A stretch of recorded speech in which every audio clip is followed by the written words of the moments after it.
Hi. ஒரு முக்கியமான செய்தியோட தான் வந்திருக்கிறேன். மத்தியானம் வேலை பார்த்துட்டு இருக்கும்போது ஒரு ஃபோன் கால் ஒண்ணு வந்துச்சு. ஃபோன் கால் வந்த உடனே, "நீங்க இந்த பேங்க்குல வேலை பார்க்குறீங்க. இந்த பேங்க்ல கிரெடிட் கார்டு வச்சிருக்கீங்களா?" அப்படின்னு கேட்டிருந்தாங்க. "ஆமாங்க" அப்படின்னு சொல்லியிருந்தேன். அப்போ அந்த கிரெடிட் கார்டோட லாஸ்ட் டிஜிட் நம்பர். ஏன்னா இது நான் வந்து வேலை பார்க்குறது வந்து இங்க துபாயில இருக்கிறதுனால, லாஸ்ட் வந்து 4 டிஜிட் நம்பர் சொல்லிட்டு, இந்த நாட்டோட எமிரேட்ஸ் ஐடி. இங்க துபாயில வேலை பார்க்குறவங்களுக்கு தெரியும். நம்ம ஊர் மாரி ஆதார் கார்டு மாரி. அந்த கார்டில் வந்து ஒரு 6 நம்பர், லாஸ்ட் ஒரு 6 நம்பரை சொல்லுங்க அப்படின்னு சொன்னாங்க. சரி, நீங்கள் யாருங்க பேசுகிறீங்க அப்படின்னு கேட்டேன்.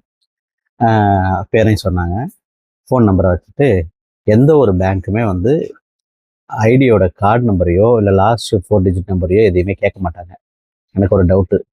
சரி, உங்கள் பேர் என்னன்னு கேட்டேன். திரும்பவும் அவன் பேரை சொல்கிறான்.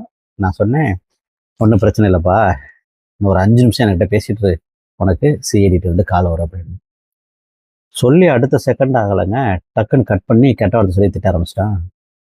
இங்கே துபாயில் இருக்கிறவங்களுக்கு இந்த மாதிரி ஸ்கேம் கால்ஸ் நிறைய வரும், ஏமாந்துடாதீங்க.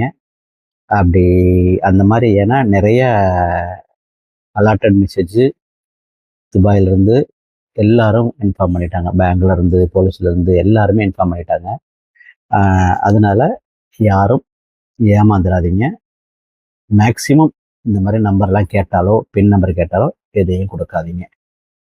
ஏன்னா இங்கே நிறைய எப்படி சொல்கிறது, சம்பாதிக்க வழி இல்லாதவன், சோத்துக்கு இந்த மாதிரி உள்ளவங்க தான் வந்துட்டு அடுத்தவன் சொத்தில் வாழணும்னு ஆசைப்பட்றாங்க பாருங்கள்.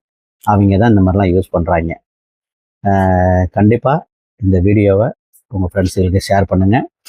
இந்த மாதிரி நீங்கள் யாராவது மாட்டிருந்தீங்கன்னா கமெண்ட் பண்ணுங்கள். உங்களுக்கு இந்த மாதிரி கால் வந்துருந்துச்சு அப்படின்னா கமெண்ட் பண்ணுங்கள்.